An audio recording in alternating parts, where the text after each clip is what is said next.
बिस्मिल्लाह वल्हम्दुलिल्लाह वस्सलातु वस्सलामु अला रसूलिल्लाह व अला आलिहि व सहबिहि व मन वाला। अल्लाहुम्मा मुनजिल किताब सरील हिसाब इहज़िमिल अहज़ाब अल्लाहुम्मा हज़िमहुम व ज़लज़िलहुम आमीन या रब्बल आलमीन। अस्सलामु अलैकुम व रहमतुल्लाह। आज से पहले हमने बेल्फोर डेक्लेरेशन तक पढ़ लिया था, उसका मुताला किया था। और आज हम बेल्फोर डेक्लेरेशन के बाद के जो दो इम्पोर्टेंट इवेंट्स हैं, जिनमें सैन रेमो कॉन्फ्रेंस ऑफ 1920 है और फिर league of Nations mandate of 1922 है, इसको आज हम इंशाल्लाह देखने जा रहे हैं। सबसे पहले मैं बेल्फोर डेक्लेरेशन के बाद का कुछ कॉन्टेक्स्ट आपके गोशगुजार करना चाहूँगा, जिससे ये मामला और निखर के आएगा। तो 1918 के करीब वर्ल्ड वॉर वन का जब इख्तिताम हुआ, तो जो सल्तनत उस्मानिया है उसको एक बड़ी शिकस्त से दो चार होना पड़ा। और आपको ये भी मालूम होना चाहिए कि 1917 ही में रशिया के अंदर Bolshevik revolution led by Vladimir Lenin, उसका भी वो भी इनकलाब आया रूस के अंदर। और उससे भी जो एलाइज थे उनके पर्दे फाश हुए, जैसा कि हमने देखा कि साइक्स पिको एग्रीमेंट को उन्होंने पब्लिक कर दिया था। तो 1918 वर्ल्ड वॉर वन के अख्ताम के बाद से ही जो बरतानिया की फ़ौजें हैं वो फ़िलिस्तीन के अंदर मौजूद थी। जो मामला कहाँ से स्टार्ट हुआ, वो मामला स्टार्ट हुआ था जनरल एलन बी की जो कॉन्क्वेस्ट थी यरूशलेम की, वहाँ से लेकर यानी वर्ल्ड वॉर वन के अख्ताम तक और उसके बाद तक भी बरतानिया की फ़ौजें फ़िलिस्तीन के अंदर मौजूद थी। और अब बरतानिया को कोई ना कोई हरबा, कोई ऐसा हीला अपनाना था ताकि इंटरनेशनल सैंक्शन से वो बच सके। तो इसी का एक शाखसाना ये हुआ कि 1920 के अंदर सैन रेमो इटली, वहाँ पे एक जो पोस्ट वर्ल्ड वॉर वन की पीस कॉन्फ्रेंसिस थी, उसी के एक हिस्से के तौर पे ये सैन रेमो कॉन्फ्रेंस का इनेकाद किया गया। और इसके अंदर ब्रिटेन, फ्रांस, बेल्जियम और जितने अलाइज थे उन्होंने मिल बैठकर जो टर्किश जो ऑटोमन टेरिटरीज थी उनके बारे में फ़ैसला किया। और इसी में जो मैंडेट्स का सिस्टम है उसको अपनाया गया। यानी उसको फॉर्मली तो हम देखेंगे कि 1922 में अपनाया गया, लेकिन उसकी बुनियाद जो है वो यही सैन रेमो कॉन्फ्रेंस है। तो आइए इंशाल्लाह इसको देखते हैं। तो सबसे पहले आपको ये मालूम होना चाहिए कि सैन रेमो कॉन्फ्रेंस जो है वो बहुत ही एक अंडरस्टेटेड इवेंट है अगर हम अरब इसराइली कॉन्फ्लिक्ट की बात करें। और जैसा कि मैंने आपको बताया, ये पोस्ट वर्ल्ड वॉर वन के बाद जो पीस कॉन्फ्रेंसेस हुई उनका एक हिस्सा था। और इसके अंदर जो था, जो ऑटोमन टेरिटरीज थी उनके बारे में अब फैसला जो था वो दरकार था। तो सैन सैन रेमो जो है वो इटली, इटालियन रिवेरा के करीब एक जगह है सैन रेमो। आ, और वहाँ पे ये 1900 अप्रैल 19 से लेकर अप्रैल 26 तक 1920 में इस कॉन्फ्रेंस ऑफ सैन रेमो का इनेकाद किया गया। और इसके अंदर जो था वो जो ऑटोमन एम्पायर था उसके साथ जो पीस ट्रीटी थी उसको, उसकी फ्रेमवर्क को अप्रूव किया गया, जिसको हम देखते हैं कि 1920 में जाकर अगस्त में जाकर, कि अप्रैल में हुआ सैन रेमो कॉन्फ्रेंस, और अगस्त 1920 में जाकर ट्रीटी ऑफ सेवरिस जिसको हम कहते हैं, उसने जो है ऑटोमन एम्पायर को अबॉलिश किया। और तुर्किया को, जो ऑटोमन्स थे, उनको oblige किया कि वो जो अरब अरब यानी एशिया है, आप कह लें, और जो नॉर्थ अफ्रीकन टेरिटरीज थी ऑटोमन एम्पायर के अंदर, उससे दस्तबरदार हो जाए और आर्मीनिया को जो है वो इंडिपेंडेंस दे और एक ऑटोनोमस कुर्दिस्तान बनाए। और जो ग्रीक प्रेजेंस है ईस्टर्न थ्रेस और वेस्ट कोस्ट पे अनातोलिया की, उसको वो बरकरार रखें। यानी उनको ग्रीक्स को भी वहाँ पे कंट्रोल दिया गया इस सैन रेमो कॉन्फ्रेंस के जरिए। और इन्होंने जो है सैन रेमो कॉन्फ्रेंस में जो नई अ, जो नई तुर्किश नेशनलिस्ट रिजीम थी, उसने इन सब बातों का यानी जो कमाल अतातुर्क के अंडर थी, उन्होंने इन सब बातों का जो है वो रिजेक्ट किया, इन सब बातों को। और फिर हम देखते हैं कि जो ये ट्रीटी ऑफ सेवरस है, उसको 1923 में रिप्लेस किया गया द ट्रीटी ऑफ लॉज़ैन से। ठीक है। और जिसने ये जो एलाइज की जो डिमांड्स थी, उनको नल एंड वॉइड किया। और टर्की की जो करंट बाउंड्रीज थी उस वक्त, उनको रिकग्नाइज किया। तो ये ये जो था, ये सैन रेमो कॉन्फ्रेंस का एक एक हिस्सा था। और दूसरा जो हमारे इशू से रिलेटेड जो दूसरा हिस्सा है, जो सबसे ज़्यादा ज़रूरी है, वो ये है कि सैन रेमो कॉन्फ्रेंस के अंदर यानी मैंडेट्स का सिस्टम इंट्रोड्यूस करवाया गया, जिसके अंदर दो तरह के मैंडेट्स थे। यानी डिफरेंट मैंडेट्स थे, लेकिन जिनमें सबसे इम्पोर्टेंट जो था वो ए मैंडेट्स थे। ए मैंडेट से मुराद वो मैंडेट्स हैं, यानी वो इलाके और उनकी हुकूमतें हैं जो कि पुराने उस्मानी यानी दौर की जो स्टेट्स हैं, जो हुकूमतें हैं, उनके बारे में जो फैसला था। तो जो नॉर्दर्न हाफ था, जिसके अंदर लबनान का हिस्सा और शाम का कुछ हिस्सा, वो मैंडेट किया गया था फ्रांस को। ठीक है। वो जो सदर्न हाफ था, जिसके अंदर फ़िलिस्तीन था, उसको ग्रेट ब्रिटेन के हाथ दिया गया। और जो इराक़ था, वो भी ग्रेट ब्रिटेन के अंदर आया। और ए मैंडेट से मुराद ये था कि यानी ये आप इन एलाइड पावर्स की ये हीलाबाजियाँ देखें कि इन्होंने कहा कि ये जो ए मैंडेट्स हैं और इनके जो सब्जेक्टेड जो लोग हैं, वो अभी पॉलिटिकल मैच्योरिटी को नहीं पहुंचे। यानी अगर उनको ऐसे ही छोड़ दिया जाए तो वहाँ पे कोई भी पॉलिटिकल सिस्टम इंट्रोड्यूस नहीं किया करवाया जा सकता। तो इस वजह से इन हिस्सों, इन इलाकों को जो है वो एडवांस्ड नेशंस के हाथ में दिया जाए, यानी जिससे मुराद ब्रिटेन और फ्रांस थे। तो ये मैंडेट्स का सिस्टम जो है, ये सैन रेमो कॉन्फ्रेंस में यानी इसका इसकी बुनियाद रखी। तो अब हम देखते हैं कि सैन रेमो, अच्छा इसमें एक मैं रेफरेंस भी प्रोवाइड करता चलूँ। ये एफ्राइम खार्श की किताब है, the San Remo conference 100 years on, how the Jewish national home entered international law. Efraim Karsh, the San Remo conference 100 years on, how the Jewish national home entered international law. इसमें Efraim Karsh ने ये फरमाया है कि जो San Remo conference है, उससे ज़्यादा अंडरस्टेटेड कोई भी इवेंट नहीं है। और यानी उन्होंने ये भी उसमें कहा कि अम, इस सैन रेमो कॉन्फ्रेंस के अंदर जो है वो एक नया इंटरनेशनल ऑर्डर क्रिएट किया गया। और यानी उसमें था तो यही, यानी ज़ाहिरी तौर पे तो यही था कि वो इंडिजिनस सेल्फ रूल और नेशनल सेल्फ डिटर्मिनेशन जैसी बुनियादों के ऊपर काम कर रहा है। लेकिन दरअसल अंदर जो थी, अंदर खाने जो थी, हकीकत कुछ और थी। और जैसे कि आपको मालूम है कि 1897 में जब ज़ायनिस्ट मूवमेंट की यानी उसकी बर्थ हुई, और एक पूरी डॉक्ट्रिन जो है जूइश नेशनल होम की, उसको फैलाया गया। और बैलफोर डेक्लेरेशन जो है उसको अपनाया गया, जैसा कि हमने पिछले सेशन में देखा। तो अब सैन रेमो कॉन्फ्रेंस के अंदर ये जो मैंडेट्स का सिस्टम था, और अब हम आगे भी देखेंगे 1922 के मैंडेट में, तो उसकी बुनियाद पर ये बैलफोर डेक्लेरेशन पहले से मौजूद थी, यानी उसका इंटीग्रल पार्ट था। उसी की बुनियाद पर ये सैन रेमो कॉन्फ्रेंस में मैंडेट्स हुए। और उसी की बुनियाद पर 1922 का मैंडेट, जो ये सैन रेमो कॉन्फ्रेंस के अंदर मैंडेट पेश किया गया था, उसको फॉर्मली यानी रेटिफाई किया गया, उसको फॉर्मली यानी अपनाया गया। और इसको जो है वो लीग ऑफ नेशंस, जो कि प्रीडिसेसर है यूनाइटेड नेशंस का, उसने अपनाया, यानी उसको एक फॉर्मल हैसियत दी, एक कानूनी हैसियत थी उन मैंडेट सिस्टम्स के अंदर। अ, और इसके अलावा हम ब्रिटिश कमिटमेंट्स की अगर बात करें, तो हमने तो खैर अ, हुसैन मैकमैन कॉरेस्पॉन्डेंस से आगे ही हम देखते आ रहे हैं कि ब्रिटिश कमिटमेंट्स किस किस कदर जो थी वो दगाबाजी पर मबनी थी।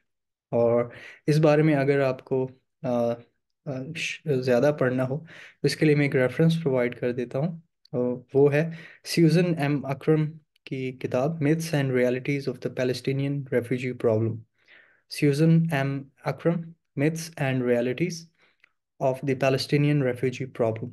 उसके अंदर उन्होंने ये ब्रिटिश कमिटमेंट्स जो थी, उनके जो ये डिज़ास्ट्रस जो ब्रिटिश कमिटमेंट्स थी, उनके बारे में उन्होंने बताया कि कैसे इन कमिटमेंट्स ने जो ब्रिटेन करता रहा था फ्रॉम टाइम टू टाइम इस ईरा के दौरान, उसने कैसे बाद में जो है वो वायलेंस की बुनियाद रखी इन कम्युनिटीज़ के अंदर जो फ़िलिस्तीन में आबाद थी। यानी जो अब नए लोग आ रहे थे बेल्फोर डिक्लेरेशन के बाद, जो जेविश इमिग्रेशन हो रही थी ऑन अ मैस स्केल, और वहाँ की जो मुसलमान और ईसाई आबादी थी उसके दरमियान वायलेंस कैसे ब्रोक आउट हुआ, और कैसे ये ब्रिटिश कमिटमेंट्स का शाखसाना था। इसके बारे में पढ़ना हो तो myths and realities of the Palestinian refugee problem, Susan M Akram. तो ये थोड़ी सी आ, बात थी सैन रेमो कॉन्फ्रेंस के बारे में, कि इसमें मैंडेट्स का सिस्टम अपनाया गया, जो किसकी बुनियाद पर अपनाया गया, वो जो है बैल्फोर डिक्लेरेशन की बुनियाद पर अपनाया गया। और अब हम देखते हैं कि 1922 में जो लीग ऑफ नेशंस है, उन्होंने इन इसी सैन रेमो कॉन्फ्रेंस में जो मैंडेट सिस्टम यानी जिसको मुतारिफ करवाया गया था, उसकी बुनियाद रखी। और अब मैं आपको इसका जो है और इसके ऊपर जो रूलिंग आर्टिकल था covenant of the league of Nations का, वो आर्टिकल 22 था। और वो आर्टिकल 22 क्या कहता था वो मैं अभी आपके गोशगुजार करता हूँ इंशाल्लाह। तो जो पैलेस्टाइन का मैंडेट था, वो आता था article 22 of the league of Nations के अंदर, covenant of the league of Nations के आर्टिकल 22 के अंदर। तो अब हम देखते हैं कि वो क्या पढ़ता है। इसके इसके लिए रेफरेंस जो है वो आपको थोड़ा सा सर्च करना पड़ेगा। आप अगर Avalon project Yale law school लिखेंगे, तो उसमें आपको ये जो है covenant of the league of Nations, अगर आप ये भी लिखेंगे और साथ में लिखेंगे येल, तो आपको इंशाल्लाह ये आगे मिल जाएगा। इसके अंदर आप ये जो कॉवेनेंट है लीग ऑफ नेशंस के, along with the amendments made in the 1924, तो वो उसका सारे आर्टिकल्स आपको इंशाल्लाह वहाँ पे मिल जाएंगे। Avalon project Yale law school. तो आर्टिकल 22 ये कहता है कि to those colonies and territories which, as a consequence of the late war, have ceased to be under the sovereignty of the states which formerly governed them, and which are inhabited by peoples not yet able to stand by themselves under the strenuous conditions of the modern world, they should be applied the principle that the well-being and development of such peoples from a sacred trust of civilization, and that securities for the performance of this trust should be embodied in this covenant। तो यानी इस सारे का मतलब ये है कि ये जो सारे जो स्टेट्स हैं, जो वर्ल्ड वॉर वन के अख्ताम के बाद जो है उनकी सॉवरेंटी क्वेश्चनेबल है।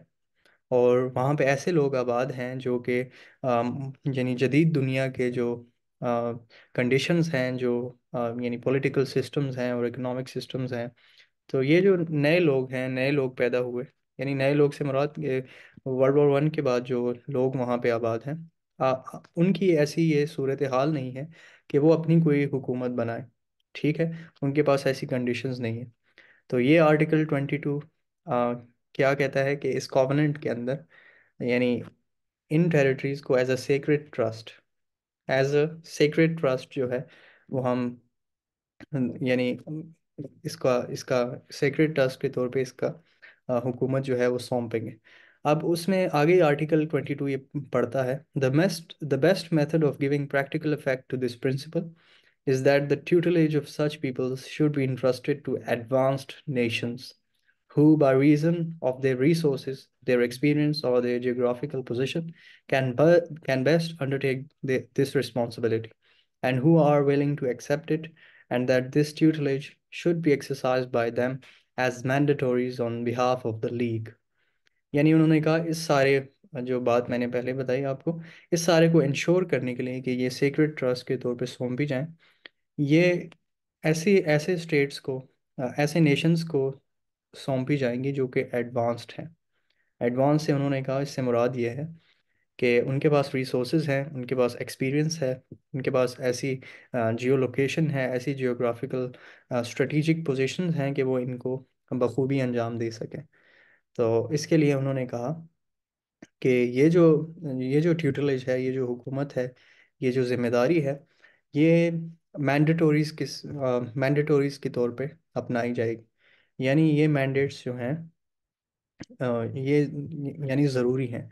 ऐसा नहीं कि बाद में यानी ब्रिटेन अगर मैंडेट ले तो वो मैंडेट जो है वो फिर दोबारा से कोई कॉलोनी की शक्ल इख्तियार कर ले, ऐसा नहीं होगा। और ये लीग ऑफ द नेशंस ने के बिहाफ पे ये सब कुछ हो रहा। अब आगे पढ़ता है कि the character of the mandate must differ according to the stage of the development of the people, the geographical situation of the territory, its economic conditions and the other similar circumstances. और उन्होंने ये भी कहा कि इन mandates का जो character होगा वो लोगों की जो वहाँ की जो लोगों की डेवलपमेंटल स्टेज है उसके मुताबिक होगा। यानी अगर कहीं पे हमें ज़्यादा कानून और लोगों की ज़िंदगियों में दखल अंदाजी देने की ज़रूरत महसूस हुई तो हम ये भी करेंगे। और अगर वहाँ पे कोई इकोनॉमिक कंडीशंस ऐसी थी जो कि दूसरे स्टेट से मुख्तलिफ हैं तो उनको भी हम केटर करेंगे। और इसी तरह ये आर्टिकल 22 जो है वो एक बड़ा सा टेक्स्ट है, वो इंशाल्लाह आप खुद देख लेंगे तो आपको अंदाज़ा हो जाएगा। लेकिन इसमें जो सबसे ज़रूरी बात जो थी वो ये थी कि इसका प्रेमिस क्या था। इसका प्रेमिस ये था कि जो लोग ऑटोमन एम्पायर की टेरिटरीज़ के अंदर थे और वर्ल्ड वॉर 1 का इख्तिताम हो गया, ऑटोमन एम्पायर सीज कर गया, उसके बाद जो लोग वहाँ पे आए उनके पास ऐसे रिसोर्सेज नहीं है कि वो अपने लिए कुछ यानी अपनी हुकूमत, वो इतने नालायक हैं, वो इतने गरीब हैं कि उनको अपने यानी किसी तरह की जो कलेक्टिव सिविलाइजेशन है या उनकी हुकूमत है वो उसको नहीं चला सकते। तो इसलिए जो है लीग ऑफ नेशंस ने ये जो है ये टेरिटरीज ब्रिटेन और फ्रांस को दी। तो ये आर्टिकल 22 जो है वो एक रूलिंग आर्टिकल है किसके ऊपर, लीग ऑफ द जो पैलेस्टीनियन मैंडेट है उसके ऊपर। तो अब हम देखते हैं कि जुलाई 1922 के अंदर लीग ऑफ नेशंस ने ये जो है अप्रूव किया पैलेस्टीनियन मैंडेट। और यानी इसके प्रियम्बल के तौर पे अगेन बैलफोर डिक्लेरेशन को इंक्लूड किया गया। और उन्होंने स्ट्रेस किया इस बात पर कि जो यहूदियों की जो हिस्टोरिकल कनेक्शन है फ़लस्तीन का, उसको यानी उस पे स्ट्रेस किया। यानी यहूदियों का एक फ़लस्तीन के साथ एक जो है तारीख़ी कनेक्शन है। और इसका जो पैलेस्टीन द ब्रिटिश मैंडेट का जो आर्टिकल 2 है, और वो ये कहता है कि जो मैंडेटरी पावर है वो रिस्पॉन्सिबल होगी एक पॉलिटिकल, एडमिनिस्ट्रेटिव और इकोनॉमिक कंडीशंस को सिक्योर करने के लिए। और साथ ही साथ वो ये भी सिक्योर करेगी कि यहाँ पे फ़लस्तीन के अंदर एक जूइश नेशनल होम की इस्टेब्लिशमेंट की जाए। और वो साथ ही साथ ये भी जो मैंडेटरी पावर हुई यानी ब्रिटेन, वो ये भी इंश्योर करेगी कि यहाँ पे सेल्फ गवर्निंग इंस्टीट्यूशंस जो हैं वो वक्त के साथ डेवलप हों। और इसी तरह आर्टिकल 4 जो है इस ब्रिटिश मैंडेट का, वो है, वो अलाउ करता है कि यहाँ पे इस्टेब्लिशमेंट हो एक ज्यूइश एजेंसी की। और ज्यूइश एजेंसी से क्या मुराद है, मैंने आपको पिछले सेशन में भी बताया था।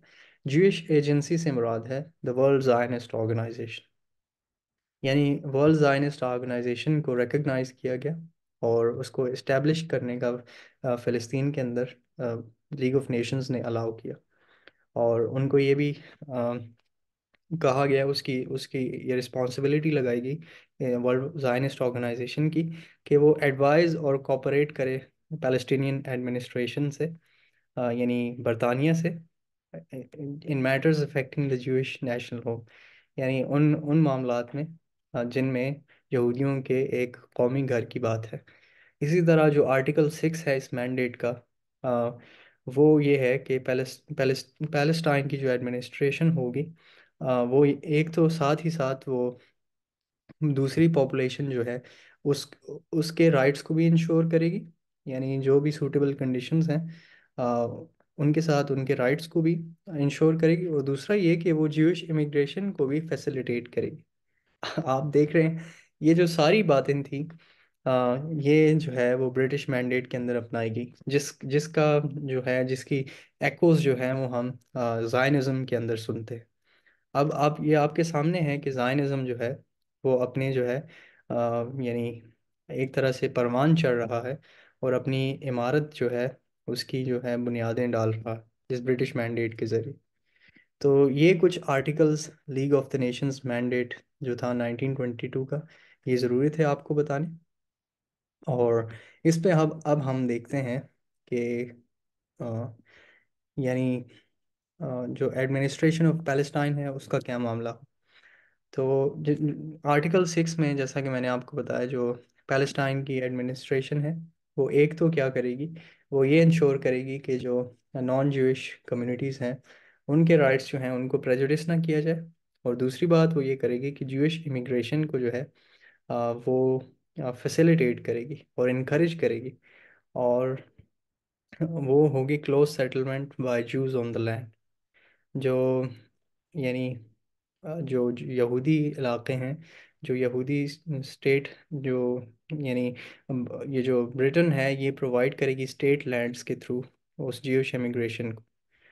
तो आप ये देख रहे हैं, आपके ये सामने है 1922 का मैंडेट। यानी इसने जो जो कहते हैं ना आखिरी कील ठोकी, और इसके बाद जो है जायनिज़्म यहाँ पे परवान चढ़ा। तो ये दो जो हैं, सैन रेमो कॉन्फ्रेंस ऑफ 1920 और league of Nations mandate of 1922, ये आज के सेशन का मकसद था इनके बारे में जानना। और अब हम देखते हैं कि इस मैंडेट सिस्टम के ऊपर कुछ क्रिटिकल रेफरेंसेस भी मैं आपके साथ शेयर करता हूँ, जिनमें सबसे पहले of course John B Quigley की किताब जो है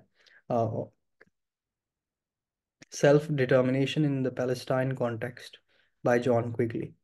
आई थिंक इट्स एन ऐसे, ये एक ऐसे है, self determination in the Palestine context by John Quigley. उसमें ये कहते हैं the call on Britain to promote a Jewish national homeland was inconsistent with the League's recognition of self-determination। यानी league ने, जो लीग ऑफ नेशंस है, उसने अपने ही सेल्फ डिटर्मिनेशन के जो उसूल है उस उसके इनकंसिस्टेंट होकर बरतानिया को ये कॉल दी कि वो ज्यूश इमिग्रेशन और ज्यूश नेशनल होमलैंड को जो है वो प्रमोट करें। और क्विंसी राइट जो है वो, जॉन क्विगली आगे कहते हैं कि Quincy Wright visited Palestine and expressed the view that the Balfour Declaration and the Palestine Mandate, in recognizing the Jewish people as entitled to a national home in Palestine, were political decisions difficult to reconcile with the claim of the Arab population to self-determination। और फिर John क्विगली साहब कहते हैं कि Quincy right ने जब फ़िलिस्तीन को visit किया, क्विंसी राइट जो हैं वो अमेरिकन पॉलिटिकल साइंटिस्ट हैं, अ, बहुत ही रिमार्केबल वो पॉलिटिकल साइंटिस्ट थे, एनालिस्ट थे। तो उन्होंने जब फ़िलिस्तीन को विज़िट किया तो उन्होंने ये व्यू एक्सप्रेस किया अपना कि जो बेल्फोर डिक्लेरेशन है और जो पैलेस्टाइन का मैंडेट है, जो कि रिकग्नाइज करता है जो यहूदी लोग हैं उन वो एंटाइटल हैं एक ज्यूइश नेशनल होम के, एक यहूदी कौमी घर के। तो ये सब बातें जो हैं ये यानी अ, महज पॉलिटिकल डिसीजंस हैं, ये सियासी फैसले हैं जिनकी तत्बीक जो अरब लोग हैं उनकी सेल्फ डिटर्मिनेशन से करना बहुत मुश्किल है। यानी ये बात, आप इसकी तत्बीक नहीं कर सकते इस बात से कि अरब लोगों की, अरब पॉपुलेशन की भी कोई सेल्फ डिटर्मिनेशन। तो ये एक बहुत ही यानी रिमार्केबल रिमार्क्स हैं क्विंसी राइट के, जो कि एक अमेरिकन पॉलिटिकल साइंटिस्ट थे। इसके बाद इलन पापे की किताब जो है a history of modern Palestine, उसमें इलन पापे क्या कहते हैं वो देखते हैं। The Zionists timing was perfect. उन्होंने कहा कि सहयूनियों की जो ये टाइमिंग थी वो परफेक्ट थी। और ये उन्होंने कहा as it would be throughout the mandate, और ये पूरे मैंडेट के सिस्टम के दौरान उनकी टाइमिंग जो थी वो परफेक्ट रही। This practice in intelligence gathering and military life benefited the Zionists in an additional way by helping to shape the military strength of the Jewish community in Palestine। उन्होंने कहा कि ये जो प्रैक्टिस थी मैंडेट की, और इसके दौरान जो है जो यहूदी कम्युनिटीज़ थी, जो ज़ायनिस्ट थे उस वक्त के, उन्होंने इंटेलिजेंस गैदरिंग शुरू की, अपनी मिलिट्री इक्विपमेंट को जो है मिलिट्री स्ट्रेंथ को इम्प्रूव किया, और जूइश कम्युनिटी को वो स्ट्रॉन्ग करते रहे। ठीक है। और इलन पापे आगे कहते हैं this embryo infrastructure would grow in the 1920s into an impressive defense organization that would enable the community finally to stand on its own, independent of the British। उन्होंने कहा कि जो बरतानिया फैसिलिटेट करता रहा यहूदियों को, तो बिल आखिर ये जो एम्ब्रियो था, जो एम्ब्रियो इंफ्रास्ट्रक्चर था, जो एक आप कह लें कि यानी एम्ब्रियो एक जनीन को कहते हैं, तो इस तरह का जो इंफ्रास्ट्रक्चर था, यानी एक बिल्कुल ही माइन्यूट सा जो ये स्ट्रक्चर था, वो 1920 की दिहाई के अंदर एक जो है वो बड़े डिफेंस ऑर्गेनाइजेशन के अंदर जो है वो उभरा। और इसने जो है जो यूएस कम्युनिटी है उसको इतना एम्पावर किया कि वो फाइनली अपने पैरों पर खुद खड़ा हो सकता था, इंडिपेंडेंट ऑफ द ब्रिटिश। ठीक है, बरतानिया से इंडिपेंडेंट होकर अब जूश कम्युनिटी इस कदर ताकतवर हो गई थी कि वो अपने पैरों पर खुद खड़ी हो सकती थी। और इसके बाद हम देखते हैं कि जॉन क्विकली का एक और ऐसे, the international diplomacy of Israel's founders, 2016 के अंदर ये शाया हुआ, the international diplomacy of Israel's founder. उसमें जॉन क्विकली कहते हैं कि despite the clear disregard of the league covenant, Britain was nonetheless installed as mandatory. The mandate instrument that would shortly be issued to Britain by the League did not simply leave it to Britain to decide what to do about Zionism. Rather, it required Britain to implement the Balfour Declaration.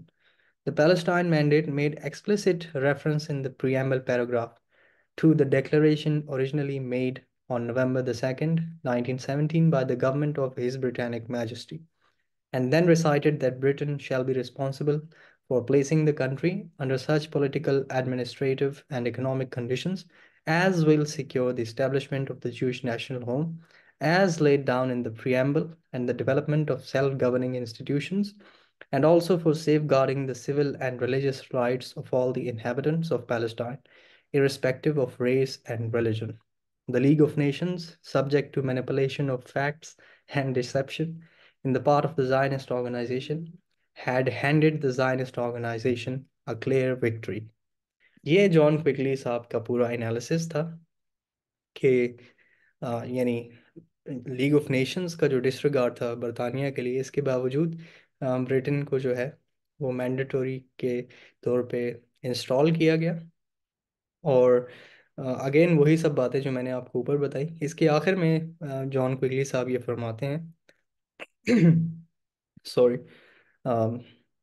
इसके आखिर में John क्विगली साहब ये कहते हैं कि जो league of Nations थी वो साइंस डिसेप्शन और मैनिपुलेशन ऑफ फैक्ट्स के जो है नरगे में आ गई, और ऐसे लीग ऑफ नेशंस ने ज़ायनिस्ट ऑर्गेनाइजेशन को एक एक वाज़ेह फतह दिलवाई।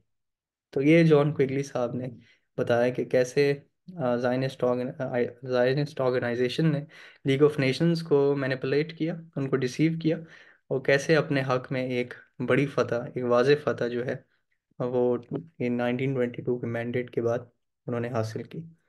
और अब एक आखिरी रेफरेंस, नोरा इराकात साहिबा, अगेन 2009 में इनकी ये किताब शाये हुई, justice for some, law and the question of Palestine. उसमें ये फरमाती हैं, The Permanent Mandates Commission remained committed to the incorporation of the Balfour Declaration into the mandate for Palestine, in contravention of the covenant of the League of Nations, which, in discussing the disposition of the communities formerly belonging to the Turkish Empire, stated that the wishes of these communities must be a primary consideration. The United Nations proposed partition of Palestine without legal consultation and in disregard of the existing population's well-being and development, which the same covenant had declared to be a sacred trust of civilization.